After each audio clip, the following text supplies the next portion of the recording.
You are listening to Eastmans Fly Cast, an adventure fly fishing specific podcast covering travel, tactics, and next level insight. Now your host, Brian Barney. Hey, what's happening, guys? Got a brand new Eastmans Fly Cast for you. So this week I have back on my good buddy Dillon Ness.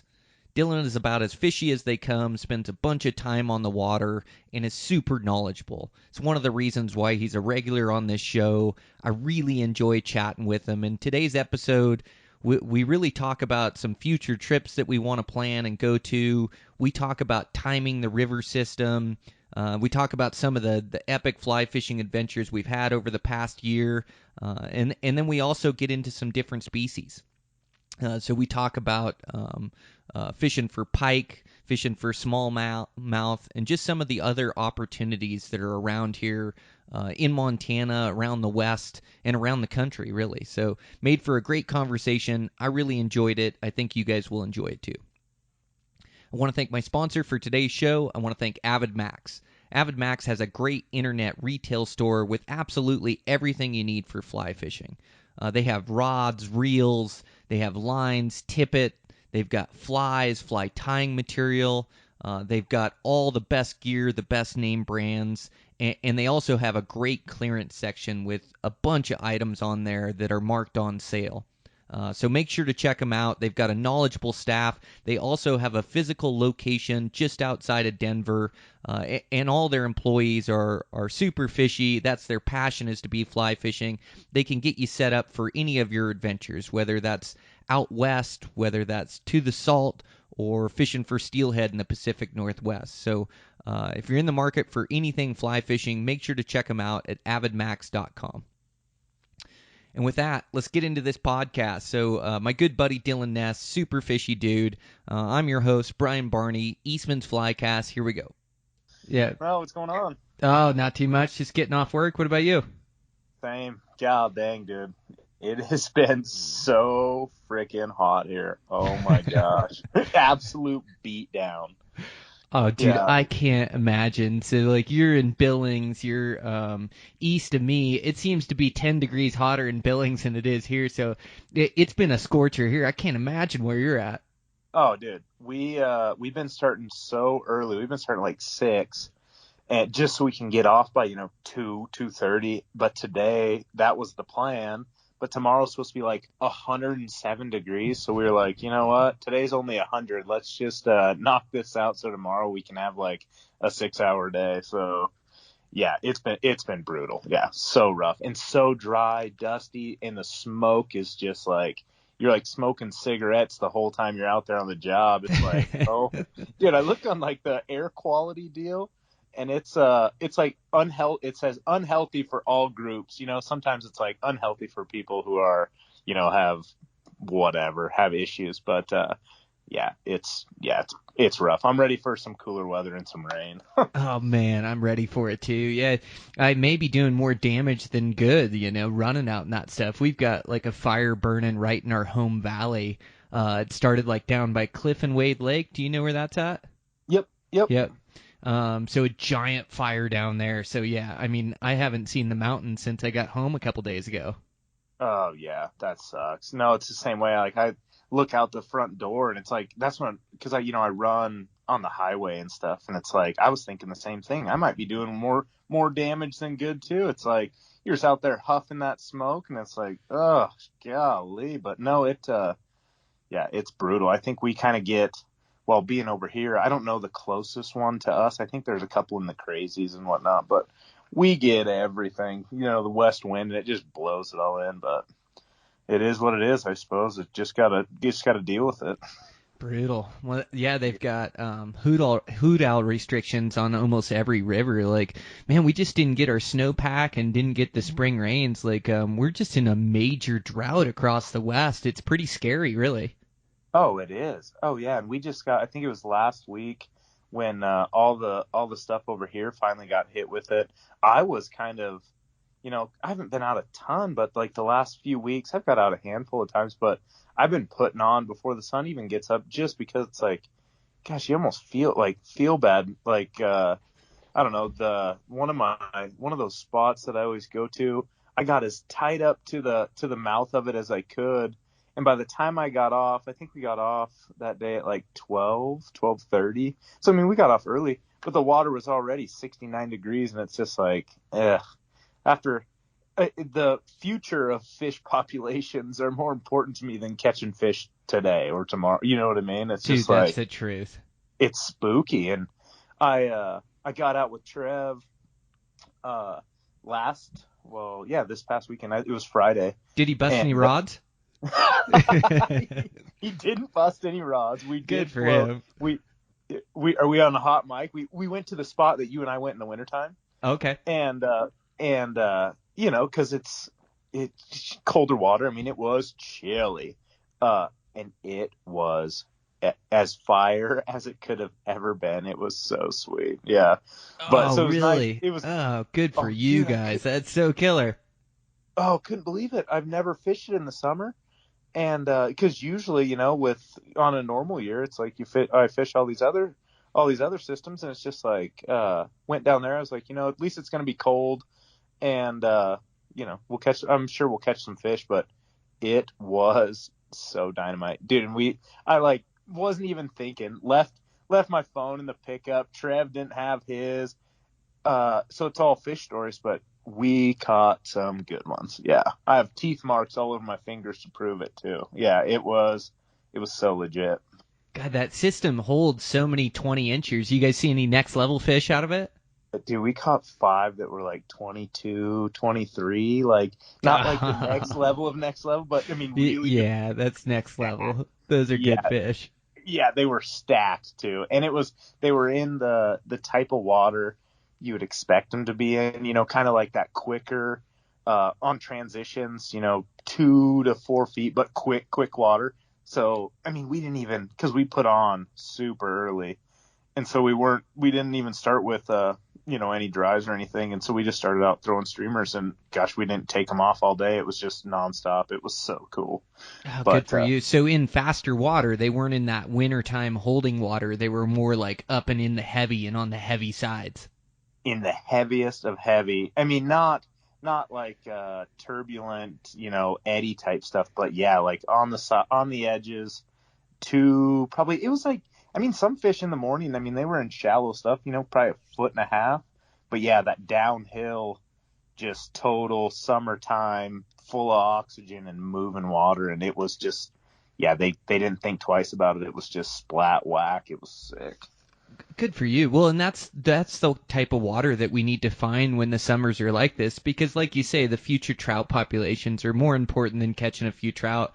Like we've got hoot owl on the Madison, but yeah, I mean, when it's like close to 70 degrees, I don't even really care to go down and catch those things, It's like that's the worst thing for trout is warm water once it starts getting above 70. And the browns can actually fare better than the rainbows, but like that system that you're fishing, I bet you it was really cold. Like other parts like down in Wyoming, like they're fine right now. Talking to Guy, like their systems are all fishing good because I think they get like a later melt off or comes out of like just a colder snowpack or something, where their systems seem to be in good shape right now.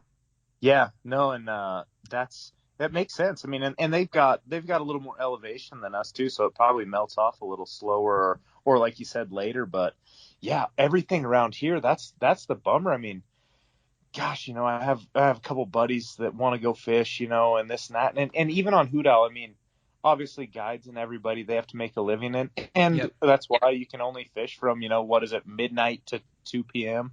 Yep. And just keep your fish wet, and it is safe. Yeah. And you're right, guides have to make a living, and they've got to go fish, so they put those restrictions on for a reason. But yeah, I hear you. Yeah, and it's just like, I can't even really get myself out there to go when it gets to be this point, because I just, like I said, just like future fish for me, I mean, fish down the road are more important to me than, going to catch a handful now, because it's like, I mean, you know how it is. Sometimes a fish takes it, whether it be a streamer, dry, nymph, whatever, whether it's barbless or not, it's like, take it a little too deep and you just put a little extra stress on them. It's like, that's no good. I read an article the other day, I think it was out of Missoula, and they were talking about the mortality rate of fish being caught right now, and it's like scary, like so scary. But yeah, I mean, by all means, I love catching fish, but it's just like, goodness gracious, we need some rain. Like, we need some rain and some cooler weather so bad. Man, we do need it so bad out west. But yeah, that's what a guy can do is find those colder water systems, big water systems that have those colder temps, and then, lakes and things. Although those fish are starting to go pretty deep in lakes, I would think, too, to find that cold water. Yeah. I actually had a buddy that went up into the Beartooths this weekend, and he caught a handful, but that's what he said. He said, gosh, I think just all the fish are down deep. He goes, the water on the edges was so cold. He goes, in the morning, we barely even saw any cruising. I guess he has some spot where they kind of catch some really big cutthroats cruising the banks usually, and get them on ants and things. And he said, yeah, it was weird. He said, we saw maybe 5-6 of them in 2 days, but he goes, yeah, a handful of small fish, but he said the edges were just unseasonably warm, for a mountain lake. But yeah, that's one of the things. I was going to venture over to the Bighorn and that too, because that's a little bit cooler water, but it, I don't know, gosh, getting close to hunting season and that, it's like I kind of want to just give the fish a break until, everything cools down, and then go get them again. But no, there's definitely still some fishing to be had. It's just, like you said, high mountain lakes and those bigger systems that are cool, and getting on the water early, and yeah, just got to be a little more diligent and might have to travel a little further. But no, the other day with Trev, like I said, it was dynamite. And gosh, stepping in that water in the morning, I was like, holy smokes, I wouldn't be surprised if some people show up with waders on. I mean, I bet it was in the 50s, guaranteed. I think when we got off that, it was 64 degrees still. And I mean, it was in a low stretch of it. So I mean, still not terrible, I mean, and it was a 95-degree day, but it was legit. So way fun. Yeah, that is way fun. Yeah, it's me and you get so busy in the summer times. You own the fencing business, and you guys are full tilt right now, and me with the construction business. Man, oh man, it gets so crazy in the middle of the summer. And as much as I love to throw hoppers, we're in a huge construction boom right now. So like more of my time to fish is that winter, the spring, and then early summer, and then come into hunting season in the fall. But yeah, with it being so warm, I just haven't had the itch to be out. And especially like a lot of my times I get to fish in the summertime are evening floats, which are really good. And right now, with hoot owl restrictions in the warm water, it's just not worth it to go. But like you say, there's still some good fishing to be had. And dude, you got out and fished some lakes like earlier this season. You were telling me about them, like the last epic trip we had, like throwing salmon flies. But you were telling me about fishing this lake for those northerns. And you were fishing like the edges of these lakes and pulling streamers and getting northerns. Like, tell me about that again. Yeah.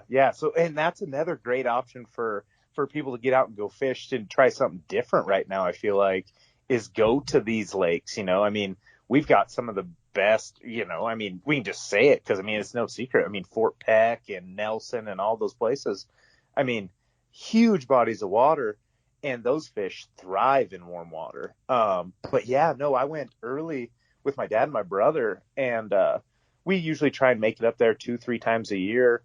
And yeah, we always kind of let my dad do his walleye thing, in the mornings and stuff. And then we always go into some coves, kind of troll into some backwater and stuff like that. But it was so much fun because the smallmouth and the northerns in those coves early, the moss hadn't like that. Right now, I'm sure I haven't been up there since then. But that moss and that, and when it gets warm, obviously grows, and it's on the surface. Well, when we went, there was still like 1.5 feet from the top of the water to the top of all the moss, seaweed, all that stuff. And so we were just throwing big, I mean, oh my goodness, 8-inch rabbit strip streamers, so easy to cast, but just humongous streamers, throwing them onto the bank basically, and stripping them as fast as you could strip them across the top of those weed beds, and those northerns would come up and just toilet flush it. Oh my goodness, talk about an adrenaline rush. It was so much fun. And then we would just keep trolling, just real slow with the troll motor just to kind of move us around these coves in and out. Like we just take turns kind of, being the autopilot for the guy in the front fishing. And then once we would wear out all those northerns, we would go off to the points, and you would literally, I haven't been to the Salt yet. Hopefully this year, my wife and I are planning a trip so I can go catch some bones, but it was so sweet because we'd come out to these points and it was like how I'd envisioned being on the flats or something. You could see those smallmouth on those rocky points kind of cruising, and every once in a while they would run into like a bait ball and you'd see all these bait fish jump. But then we were throwing like a perch colored streamer, and as long as you got it in front of them and just stripped as fast as you could, you would just see those smallies just see it and just turn and burn on it. Oh my goodness, those fish are so much fun to catch. But yeah, gosh, if it wasn't so close to hunting season, I would definitely go back up there again because it is an absolute riot. I have to take more advantage of that. Like I'm around Canyon Ferry too, that has some of those northerns and walleye and things of that nature, and they actually sit in like that lower stretch of the Missouri as well. Okay. But like what you guys are doing sounds super fun because you're working that bank line. You're working like all the features on the bank and the drop-offs and things. And then, it's like those fish are just meant for a streamer. Like they're just an aggressive eating fish, So, yeah, you guys had to have a riot out there casting for those things and catching those things. You guys keep any to eat? We were planning to, but gosh, I just can't kill fish as weird as it is. I think I told you this, like we wanted to because we've kept some smallmouth before. My dad always likes keeping walleye, but, and he likes keeping northerns, but gosh, it's just like when you're in it and you're just smacking them every other cast, it's so hard to be like, oh yeah, turn on the live, we'll throw them in there. Like, let's keep them. It's like, no, the last thing I want to do is do that. I let them loose and go try and catch a bigger one. I mean, we didn't catch any giants by any stretch of the imagination, but we caught quite a few that were pushing 40 inches. I mean, we didn't catch one over 40 inches, but we caught a lot of, 35 to probably 37-inch northerns, which for a northern guy, I mean, that isn't a big one, but I mean, 7, I think we weighed a handful, 7, 8, 9 pounds, there was some good ones, but, yeah, that's a riot. Any sort of structure. And it's so cool just to see those fish. Because, I mean, once we got it off the weed bed, if they didn't smack it off the weed bed, just to see, like when you said how aggressive they were, like it was kind of like a strip pause, like, but in a quicker fashion like that. And you'd see that bug. My brother and I, we just kept it kind of in sight because the visual of watching a 3-foot fish come and flush a streamer like that. Oh my Lord. And everybody, like when I was in the fly shop, when I was in there grabbing stuff, they're like, oh yeah, they'll make one run and then give up. And I'm like, oh yeah, whatever. So I went up there expecting that. No, it was to the cork for the whole time, stripping hard as you can. I mean, at first we started with the steel leader and it was so weird. Like we had on, and it was like a clear silver. Like it wasn't like it was anything crazy. But I think it was 18 inches, and we couldn't buy one. And so finally, I'm like, you know what, whatever. Like we tied on, I think like some 35 or 40 pound mono, and as soon as we did that, literally the next lap around this cove, it was every cast. So it's like I don't know if they could see the shimmer of the leader or if it was just different or didn't let the fly have any action. But some of the best fish, that was kind of a bummer. Some of the best fish, even on that 30, 35, 40 pound mono, you'd pinch them in the corner of the mouth. And if they turned, like when they saw the boat and turned, it just shredded that line. But no, it was so sweet. But yeah, for some reason that steel leader just, I don't know. It's like they were smart. They were wise to it. Like they kind of, yeah, whenever we had that thing on, because we lost a couple flies, I'm like, oh, let's put it back on. We got them now, put it back on. Crickets. Take it off, fish on. Yeah, it was wild. Oh, really? Yeah. And so you'd pop them every once in a while, but you guys caught a bunch. Oh, goodness. I mean, like 40, 50 of them in a couple days. Yeah. I mean, like, yeah, we caught a bunch of them. Yeah. And then smallmouth, gosh, we might have caught 100 of them. It was sweet. We caught, I don't do enough like warm water lake type stuff enough, but gosh, we caught some smallmouth that were like 3.5, 4 pounds probably. Actually, I know the biggest one was 4.2.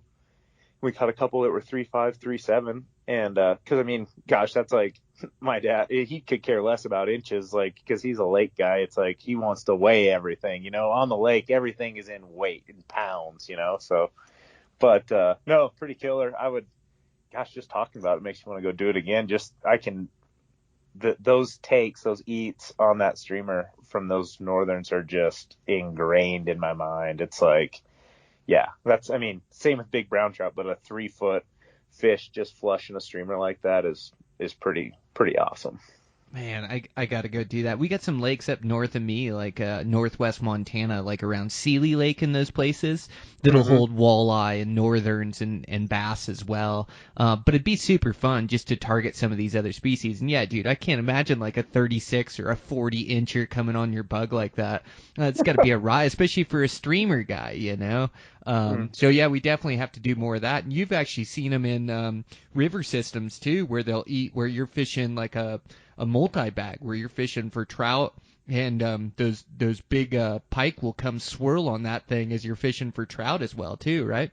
Yeah, one of the biggest northern I've ever hooked was in a river, fishing for trout, and yeah, tink. Yeah, so, I mean that was like 12-pound mono and yeah, didn't. I mean, rodeoed him for I don't know 10, 15 seconds, and he turned to head back to the weeds or head back to some. It was a big like down log beaver dam type deal, and yeah, that was all she wrote on that deal. But yeah, pretty wild when you're fishing for browns and big rainbows and stuff, and then all of a sudden out of nowhere here's a 45-inch northern. Like, yikes, don't know what you have. Guy was telling me about, like, I just did this trip with Guy and Ike, and Guy just loves to fish streamers. Like, that guy might like to fish more now than he likes to hunt. Like all we talk about when we get together is fishing. So he turned me on to like the Bow River up there in Canada. I Yeah. want to try to put together a trip for us next season up there to go up there and go fish. But he talks about that. But he talks about going to Alaska and fishing for some of those northerns up there and just killing them up there on really good fish, like catching those 40s and catching a bunch of them up in some of those Alaska lakes. Like, that would be a pretty fun trip too. Oh, that would be so sweet. And yeah, the Bow River too. But yeah, the Alaska, I guess I didn't realize they even had pike till the other day. I was watching a YouTube video on it. But yeah, that'd be an absolute kick in the pants to go do that. The Bow River, that's a pretty good one though, huh?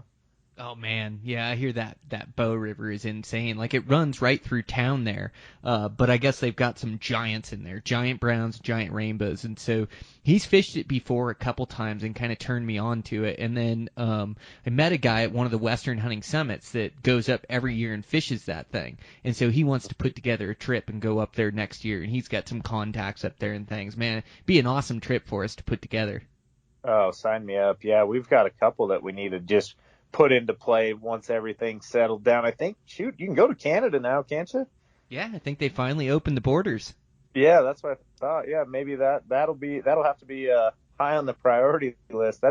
That's one thing that I want to start doing more of too, is traveling. I mean, just like hunting, but going other places and experiencing some other systems, and getting into, I don't know. I mean, British Columbia, go do that deal for steelhead, and start traveling, and because it's just like, you and I are pretty spoiled here in Montana. I mean, we get to go get them, like trout anyways, all the time, the same stuff. And it's like, it'd be kind of fun to go do something that's maybe, I mean, still trout and still the same game, but just somewhere else that maybe has a little different technique, or find, I don't know, just something that's outside our realm of that we do all the time. Cause it's like, those rivers over on your side of the state, like the backside of your hand. And I mean, me over here, and it's just like, it's kind of fun to go explore. Dude, I think we need to do more of it. I think we need to start treating it more like our hunting, and we have. It's progressed the last handful of years. And dude, you do a bunch of trips, as do I. But Yeah, start treating it like our hunting, where we really travel around to go fish the salt and go fish for those steelhead and make trips out of it. So yeah, I think once winter hits, winter and spring, we really need to plan our trips, and then also our home rivers too. Instead of just a day or a couple days here or there, like God, we need to set up camp and go get it a week when it's like at its best, because that's where we'll see those next level fish that both me and you were chasing. Those 25 plusers, like you got to spend the time on that system, but you also have to hit the timing right. It's such timing on these deals, isn't it? Yes, yeah, totally. And I'm glad you're saying this. That's one thing that I think we should talk about. And it's like, what you and I chatted about the last time when we were over there fishing.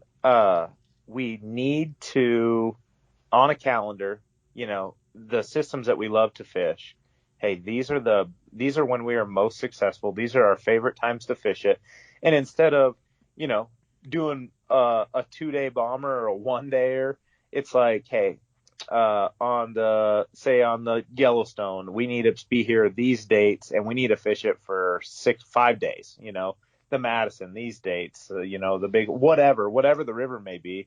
It's like, make more, because when it's good, it's good. And I mean, that's why, you and I talk all the time. It's like, I wonder how many big fish are in the river, Well, if you're going to really maybe not find out, but have our best chance at finding one of those big fish, it's like, you've got to be there when they're the most vulnerable and when everybody's playing the game, like when every fish in the river is on the feed. It's like this spring when we had, those few days together, it's like, we could have very easily, if we would have had 2 more days or just planned it out to have 2 more days, which that would have been the perfect time to have 2 more days. We could have seen granted, we did see the one you caught, but we could have seen the one that, keeps you up at night when you're thinking about big fish too. The 30-inch fish that I've never touched, We would have, dude. You're so Oh. spot on, Dylan. It's like timing on these systems. Like even you take any of these rivers, Yellowstone, Madison, Big Hole, Ruby, Beaverhead, like all these rivers that we fish. It seems like I can fish them almost all summer long and never see that next level fish. They're just there's guide boats going down. There's a lot of guys fishing for them, and you just don't. That big fish doesn't make that mistake, but that big fish makes that mistake when it's right on the system, just like you stated, when they're all on the feed. And they're all on the feed when there's a certain bait fish they're going after, a certain water temp, low pressure. Like there's these times where those big fish make mistakes. The Madison salmon fly hatch. There's these times where they make mistakes where during that salmon fly hatch, the month long on the Madison, I see my biggest fish of the entire year. Like that's when they eat. That's when those big fish make mistakes. And they won't just eat any given day on any given stretch. It's like only when you're in the mother lode of the hatch and there's bugs hitting everywhere. And I think these big fish, they just learn to fish more nocturnal or eat more nocturnal. And I think they don't make as many mistakes. Like those giant fish don't get caught a bunch in the summertime. So you're right, man. It's marking it on a calendar and going, these are our money dates. And we're so lucky now, like being able to look back on our smartphones and be able to see the dates when we hit it right. Because even like that last good day we got on the Big Hole, my calendar said that the dates were actually the weekend before, and I went the weekend before and got my butt kicked, and then we went over, everything was a touch late this year, so it happened a little bit later. We got into it, and then we saw some really good fish, and the fish were all eating, but it's such timing on these systems, so you're right, we really need to pin down our dates and make sure we're taking our vacation time at the, timing these systems, I think. Yeah, and it's one of those things too that you just give yourself ample time. It's like when you're going on a big hunt, you need some time. Like day one, kind of figure things out, and see what's going on. But yeah, the biggest thing I feel like to catching big fish is you need time on the water. And like you said, we have to hit it. You have to hit it at the right time and spend all your days there. Because it's like, don't get me wrong. I enjoy catching fish all the time, but it's like, I love going out there. I am willing to go out there, and I think you would say the same. I'm willing to go out there and maybe not touch one to touch the one, and I want to be there when it's the time to try and catch him. That's why I love fishing in the wintertime. It's like I feel like in a lot of the systems around me, it's like in the dead of winter, the best time for me to go get some of those big fish is just when it's cold, no one's out there, and that water temp just clicks up just enough to where they're going to creep out and go get it. So it's like, yeah, just knowing, looking on your phone, looking on my phone, seeing, hey, these are the dates. And it blows my mind. I mean, the last probably 3 years of doing that, like looking back on dates, it pays off. I mean, it really does. And it's just, I mean, it's there, it's by no mistake, and it's no, I mean, like you said, sometimes it happens just a little bit later or just a little bit earlier, but it's always around a certain time, on just depending on the system, but it's always, there's a window, and you just got to be there in that window, I feel like. Well, you taught me that trick of taking a picture of the flow the day you get them. Like when you have really good fishing, go on that flow chart of the river that you fished and take a picture or snapshot of it, and then that goes right along your photos of the big fish that you caught, so you Yep. can look back at what the flow of the river was. And I've had guys ask me, like, what are you looking for in flows on a river? And it's just different river to river, you can look at water temperature, and water temperature is a huge deal with these fish. Like it seems like we like it when it starts getting above 45 degrees, like in the winter, early spring. Like that seems to be about the switch on time to me. Yep. Other things I look for is like if the water bumps up a bunch, I know it'll be dirty. As it starts to drop, I know it'll clean up. And they always fish good, like on the cleanup as well. What are some of the things you look for on flow charts? Yeah, totally. Because a lot of the rivers I like to fish, they get dirty fast, and I like to fish them as they drop. That is one of the biggest things. I look for a little bump, like a thunderstorm, say, because like on a normal year that isn't 100 degrees since June, this time of year I'd look for a thunderstorm to hit in the mountains, and then you can almost guarantee there's going to be a bump, and then it only usually lasts 12-ish hours, for the thing to start coming down, 10, 12 hours. And so it's like that next day, if I can swing it, I'm out there, because it's like it goes from mud to sand to green, and it's like those are huge. And when that thunderstorm rolls through, it cools down that water temp a little bit. So that's like one of the things in the summertime that I've always, besides this year, always looking at is the spike, a little bit of a spike, and then that drop. Because like you said, when it clears, I always just feel like those fish are so, they're more apt to go out on the feed, and they're a little more vulnerable, I feel like. Especially if you're the first dude down the river or first guy walking up it. But in the wintertime, there's some stuff that I like to fish that it has to hit, 41, 42 degrees. Because I mean, it's a dead of winter. So it's not like, I mean, in the spring, that 45 mark is like the sweet spot, 45. Once it hits 45 up, every fish, it seems like, flying around. But I catch a lot of big fish that 41, 42 degree mark. It creeps out of the 30s. And for some reason, if the sun's high and it's 41, 42, I know the game's on. But yeah, I really like fishing. I also like fishing a little bit, grungier water. Now, not chocolate milk, but like 18 inches of visibility. I love fishing that, Oh, color's good, isn't it? oh gosh, that's one of my favorites, is just some color. And it's like, I do not, this might sound weird to a lot of people, I do not like fishing clear water. Like, it's got to be grungy green, just like, or sand. Like, that is my favorite. Now, granted, you can't always pick what you get a fish, but it's like, that watercolor like that we had this spring, when there were still ice shelves on the bank and stuff moving around, sandy, greenish, on the verge of maybe being like, is this dirty? Like, that's my favorite. Yeah, that glacial green color, just that off color, like you Mhm. say, 16 inches to 2 foot of viz.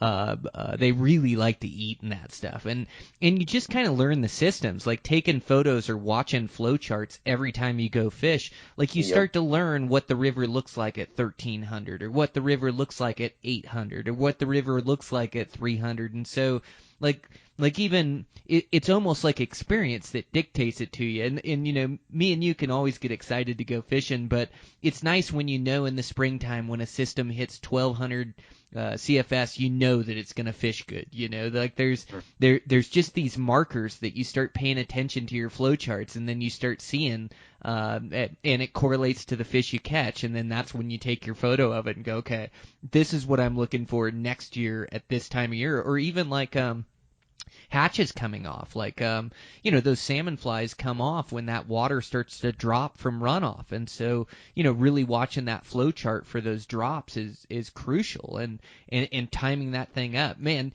we timed that thing up so good on that big hole on that last trip we made. Man, was that fun. Oh, that was a riot. Yeah. And it was so cool because it's like we timed it up. I felt like we timed it up so perfect that when we showed up, not everybody in the parking lot knew what was going on. Like, we were the only dudes throwing salmon flies, I feel like, when we started that morning. Besides our one homie that was behind us with his girlfriend, I feel like we were the only dudes that knew what was about to happen. It was so sweet. Man, and it's you just go down that river too, and it's like we're just running a different system. You know, you can watch guys go down the river, and a lot of guys were discouraged that day. So we had absolute A day, but we had to work for them. But there was guys going down that were discouraged. A lot of guys going down fishing nymphs, and it was A day for dry flies.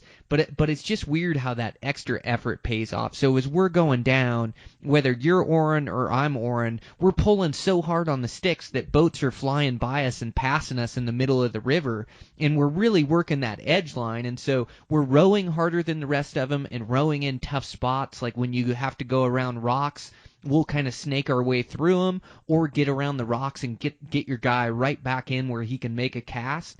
And that little bit of effort goes a long ways. And then also like fishing skill, like being able to throw that bug underneath that brush and get that toss, or to be an inch from the grass line and get your mends on it and get a drift there. Not every fisherman can get those drifts, and so pretty soon you're starting to separate yourself from the pack, and that was crucial for that day that we had catching those fish. Yeah, that was huge. And I mean, we caught so many fish literally under the willow or on the willows, under overhanging stuff, right up against structure, off the grass. And it's like we were joking, like that one fish you caught, there was a sandy little deal, and it's like you had to throw it on the beach to catch him. Like he was literally sitting as tight to the bank as a fish could sit. And it's like if you weren't there, you weren't catching fish. I mean, I think there weren't very many fish that we caught that day that were off the bank by much. I mean, and it was, you kind of had to risk it for the biscuit too, like you're saying. I mean, it's like you have to kind of make casts. You got to double haul. You got to throw a tight loop to sneak it underneath, you know, overhanging branches, in between the willows, you know, high stick stuff. And you're right. It's like, and I think that's why a lot of guys were discouraged, because it's like we were just running a different program out there, and it's like everybody was flying by, and we had to work for them, but it was awesome. I mean, we got them, but you had to be on your game, and I mean, you just had to be on your game, and you just couldn't lay a cast out there and the fish come up and eat it. It's like you had to be on the bank, tight, drift free or drag free, and they would then eat it. And we were all in. Like, we got that. The morning was really good to us, and the only reason we got the morning is I think you left your house at about 3 in the morning or something like that. It was 1:30 or 2:30 in the morning. That's what it was. 2:30 in the morning. Yeah. Yeah. So we were all in, and then I wasn't sure which section was gonna fish good. I'd gone the week before and didn't see much bug activity, not many shucks, and then we went and we showed up and we found bugs. Like, doing your research around where you're gonna float. It's not my home system, and so me and you start walking through the brush, alongside the river before we went and fished, looking for shucks and looking for salmon flies so we could tell where the hatch was. And then I signed us up for way too much water. Like, I don't know how many miles we did that day, but we eventually had to row ourselves out just so we could get out of country. Like, I think we rowed out about the last 8 or 10 miles just forward or pushed it out, but we weren't sure where we were going to find them at. So we were definitely all in on that trip. Yeah, totally. No, and that's, I mean, that's sort of what you got to do. I mean, granted, you have a lot of knowledge on that hatch and on that river, and so it was nice. I mean, it was pretty exciting. I mean, that's always exciting when you walk down and you look on in the grass and on the willows, and it's like, yep, we're gonna be in them. And so it's like, just like you said, trying to find where in the hatch we need to be. But yeah, sometimes you just gotta absolutely go for it. I mean, it's easy to row out. It's like the other day when I went fishing, when Trev and I went fishing. It's like we were so early that we couldn't even call for a shuttle, and then it was like when you get in there, it's like there's no service. So we brought a bicycle. It's like you just got to go for it. I mean, I had a 10-mile bike ride when we got off the river that day, and it's like same thing. You and I, it's like pushing out 10 miles. Sometimes you just got to go for it, but usually when you go for it, I mean, it's always worth it. I mean, you can always look back at that sort of stuff, and whether you absolutely get them or not, it's like, though. I mean, that's fun. 10-mile bike ride, pushing out 10 miles, but hey, both days we got them, so totally worth it. I'd do it again on both of them. So, Boy, that's super cool. You guys got him the other day. Trev's such a good fishing partner too. He does good on that system, man. He's got good chi on that thing. he does. He does. He started off a little bit slow, but God, once he figured it out again, he was, back on fire. It was really cool because, him and I and we fish it in the wintertime. So it's like those fish then obviously are in wintertime water, that slow, slack, tail out stuff, a little bit deeper. And so it's like I started on the sticks, and what was cool I didn't say anything at first because I wanted to kind of, figure it out, because it's easy to forget stuff that people just tell you. It's a lot. You retain the stuff that you learn firsthand. But then he started figuring it out. It's like, oh, they're in this quick, shallow stuff. It's like, yeah, dude, like that's like summertime. This is their stuff, And so it was really cool to just see the light bulb click. And then it was like, oh gosh, couldn't keep him off. It was fun. I mean, for the both of us, it was just awesome. But it's fun to see, one of my really good buddies just like figured out like that. And it was kind of, I could have told him from the get go, but it's like, it's just kind of fun to watch. Like, God, they're always here. It's like, yeah, well, different time of year, So, no, wait. You watched the light switch go on. Like, you watched him connect the dots and figure out where they were and why they were there. So, yeah, that's like the progression of a fisherman, man. It's awesome. Does Trev still have the biggest fish on that thing? Like that one he caught twice last winter. That was the biggest one I saw in that system. Is that the biggest one you've seen on there? Yeah, I might have touched that the other day, but yes, I would still give it to him. Yeah, I'd still give it to him. But the one I caught the other day, the real big one. I mean, I was away from the boat, and Trev saw him too. He was big. Yeah, he was big. But no, Trev probably still has him. But and he still has him because he caught him back-to-back days. Who does that? How does that ever happen? Back-to-back days, 30 yards apart from where he caught him. It was, that's insane. That's so cool. I bet the fight was outrageous on those things. You guys have some good rodeos going down in the boat?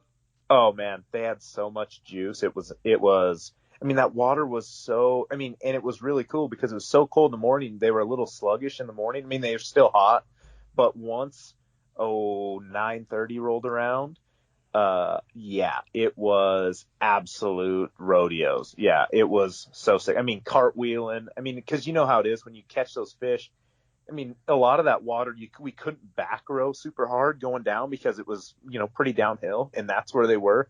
So it's like you hook those suckers going downhill across, down and across on the strip. Oh my goodness, yeah, running upstream, cartwheels. Yeah, it was a lot of fun. It was pretty epic day. It was so sick, but no big catastrophes, no rods broke, a lot of fish in the sack, but yeah, they were hot for sure.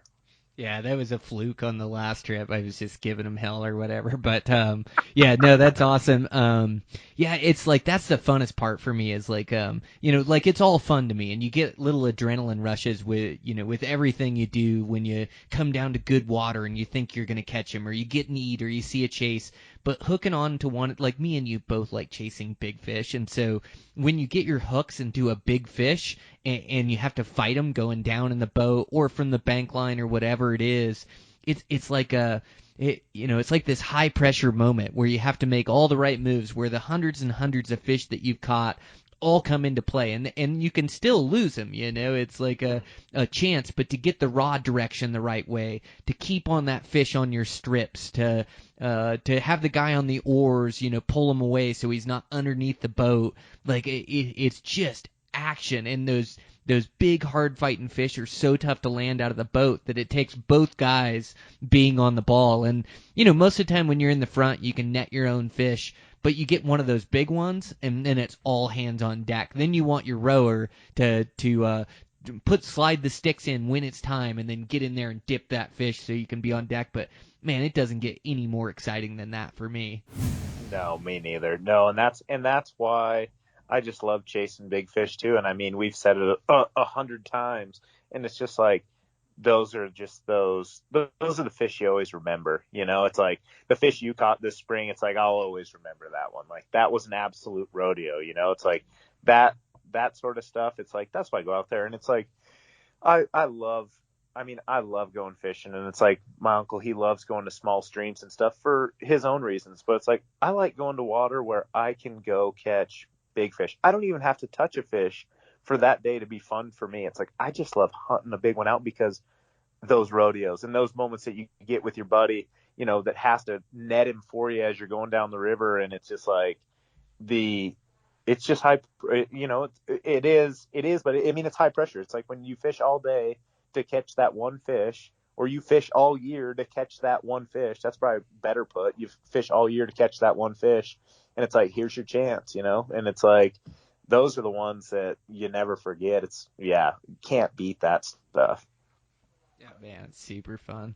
Well, dude, Yeah. Always good to catch up to you. Good to hear that you've been fishing some cold water systems and still getting after them. Man, I've been way too busy here lately, but I definitely need to get out. I ran into this high mountain lake around me the other day and did some fishing, brought my rod in there, which was fun. So a little bit here and there, but definitely not enough. But good to hear that you're getting out, getting after them still. Cool. Yeah, thanks, man. No, we'll have to get on get on our schedules here after season and get one of these trips planned up and go do a super adventure fishing trip. So I'd be way down. Absolutely. Well, and it's always tempting to try to fit in a fall trip somewhere. Like, there's some great spots that start to heat up, like in that November, December range too. I know that's mule deer time, but it's tempting for us to try to plan a trip this fall as well. Oh yeah, no, count me in. There's always a window we could sneak something in. Shoot, there's always a little window in October too, towards the end. It's like, yeah, I'd be down. You just got to give me a holler. I'll give you one, and we'll get it figured out.